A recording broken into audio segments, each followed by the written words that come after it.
Well, listen, we found out as the faculty faculty staff that our next performer had signed up, we all got very excited and we started shouting, "Why?" I'm kidding. I'm actually real happy to present our next performer because he's doing something that I think is vital. He's keeping alive in this country the great art of storytelling. From Arts and Sciences, Al Then.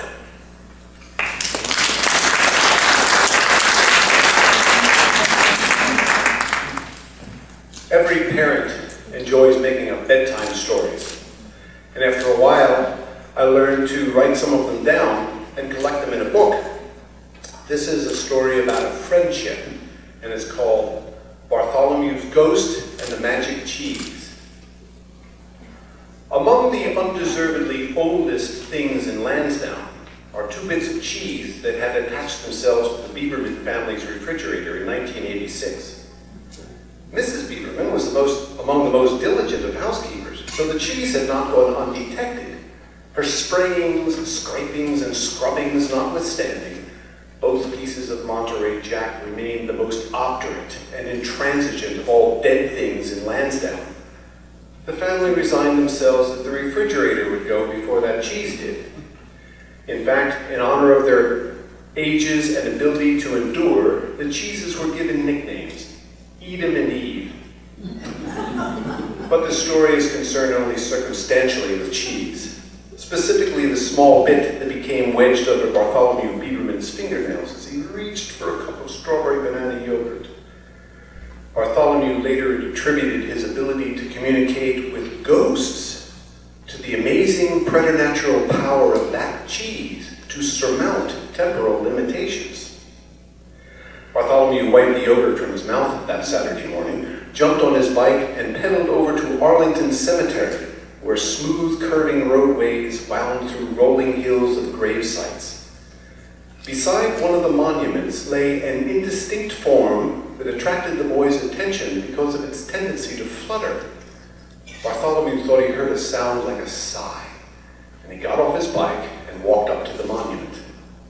He squinted, as one does when trying to see through mist or distinguish one nebulous blob from another. Suddenly the form spoke. "I appear transparent to you, do I? Evanescent, insubstantial, incorporeal, eh?" Bartholomew smiled. "You look fuzzy," he said. "Are you dead?" "Fuzzy, eh? What's that you say? Dead? Oh, I suppose so. There's no need to look at me so admiringly. Being a ghost is not all that romantic. Frankly, it's damp. Want to play? I have a Nerf ball in my backpack." Bartholomew regarded the ghost's immaterial form, and it occurred to him to ask, "Are you able to catch a ball?" "I can catch anything, but it takes an awful lot of effort.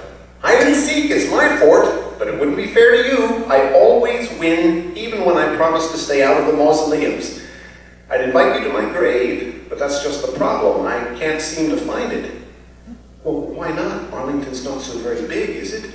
"No, it's rather homey, and I thought I knew every square inch of it, especially below ground.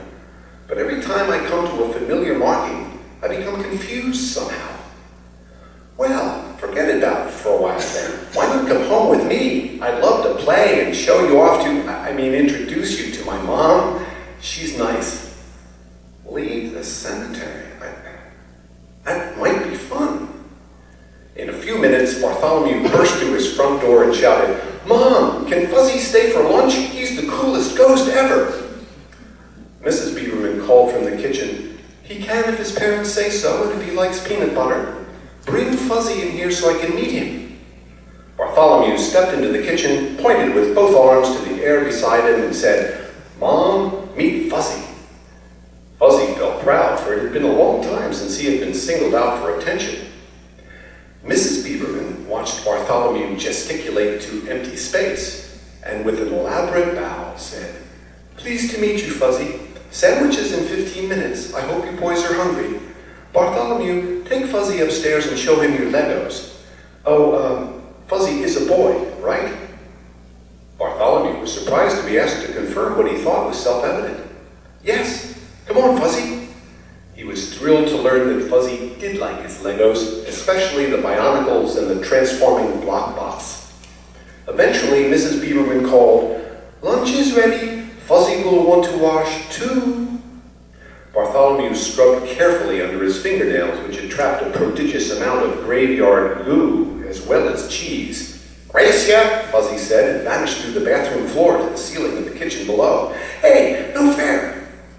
Bartholomew rinsed, and all of the magic cheese vanished down the drain, and with it, Bartholomew's new powers.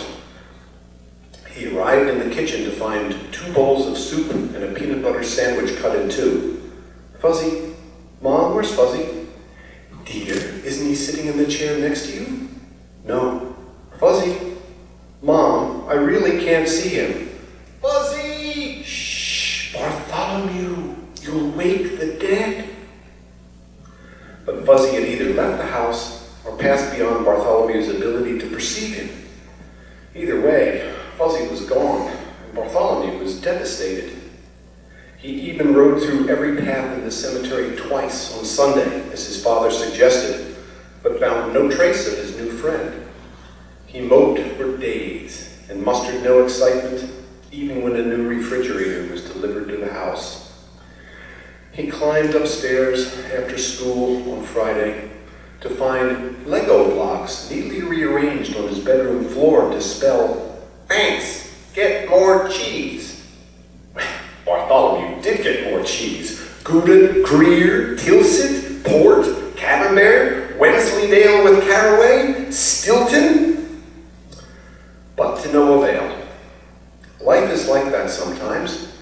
You may experience a burst of unexpected joy, followed by an equally unexpected long anticlimax. The moral you might take from this thought is admittedly thin. If you wish to keep your friends, don't clean your fingernails. Hardly a credo for the young. But there is good news. Bartholomew and Fuzzy did meet again, but not for another 83 years, and then under permanent circumstances. They recognized each other instantly and got along famously. Their Arlington companions even wrote a verse about the friendship. They frolicked and played in Arlington's glade. They played hide and seek in the sun. And believe it or not, as often as not, Bartholomew even won. From Ghost Stories and Other Tales of Lansdowne.